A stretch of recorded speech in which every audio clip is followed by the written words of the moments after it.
പണ്ട് വിധവയായ ഒരു വൃദ്ധയുടെ കൂടെ 2 അനാഥ പെൺകുട്ടികൾ താമസിച്ചു വന്നു.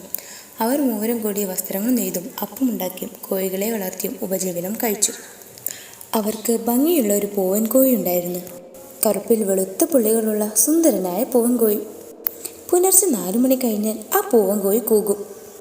അപ്പോൾ മുത്തശ്ശി ഉണർന്ന് പെൺകുട്ടികളെ വിളിച്ചുണർത്തും. പെൺകുട്ടികൾക്ക് നേരത്തെ ഉറക്കമുണരുന്നത് ഒട്ടും ഇഷ്ടമല്ല. 7 മണി വരെ ഉറങ്ങാനാണ് അവർക്ക് താല്പര്യം. പൂവൻ കോഴി കൂകുന്നത് കൊണ്ടാണല്ലോ മുത്തശ്ശി ഇത്ര നേരത്തെ ഉണരുന്നതും തങ്ങളെ വിളിച്ചെഴുന്നേൽപ്പിക്കുന്നതും. അവർ ആ പൂവൻ കോഴിയെ വെറുത്തു. പെൺകുട്ടികളിൽ ഒരുവൾ ഒരു ദിവസം കൂട്ടുകാരിയോട് പറഞ്ഞു, നമുക്ക് ആ കോഴിയുടെ കഥ കഴിക്കണം.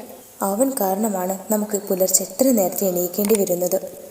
ശരി തന്നെ, നമുക്കതിനെ കൊല്ലാം. മറ്റവളും സമ്മതിച്ചു. ഒരു ദിവസം വൃദ്ധ ചന്തയിൽ പോയി. പെൺകുട്ടികൾ ഈ അവസരം ശരിക്കും ഉപയോഗിച്ചു.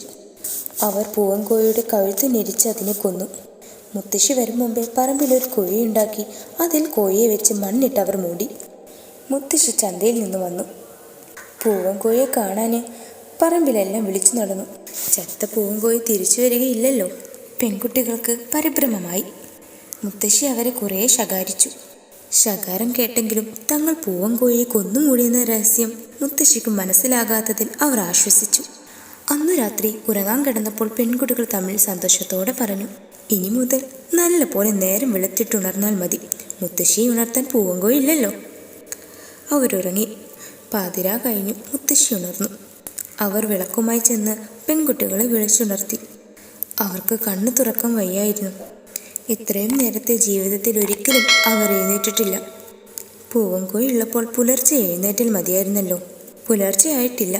അമ്മൂമ്മേ, ഞങ്ങൾ കുറച്ചു നേരം കൂടി ഉറങ്ങട്ടെ, പെൺകുട്ടികൾ പറഞ്ഞു. അമ്മൂമ്മ സമ്മതിച്ചില്ല.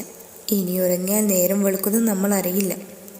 അധികം ഉറങ്ങിയാൽ ആരോഗ്യം നശിക്കും. പുലർച്ചെ പൂവും കോഴിയും കൂവുന്നത് കേട്ട് ഉണരാമെന്ന് വെച്ചാൽ ഇപ്പോൾ നമുക്ക് അവനില്ലല്ലോ. അമ്മൂമ്മ ഇപ്രകാരം പറഞ്ഞുകൊണ്ട് അവരെ ഉണർത്തി. അങ്ങനെ അന്നു മുതൽ എല്ലാ രാത്രി പാതിര കഴിയുമ്പോൾ തന്നെ അവരെ വിളിച്ചു നിർത്തി വൃദ്ധ ജോലികൾ ചെയ്യിച്ചു തുടങ്ങി. പെൺകുട്ടികൾക്കതൊരു ശാപമായി. നാം ആ പൂവൻ കോഴിയെ കൊല്ലാതിരുന്നെങ്കിൽ എത്ര നന്നായിരുന്നു. പെൺകുട്ടികൾ തങ്ങൾ ചെയ്ത തെറ്റിൽ പശ്ചാത്തപിച്ചു. ഈ കഥയിലെ ഗുണപാഠം എന്താണെന്നറിയോ സുഹൃത്തുക്കളെ? സുഖത്തിനു വേണ്ടി അധർമ്മം പ്രവർത്തിച്ചാൽ അവസാനം അസുഖമാണ് ഫലം.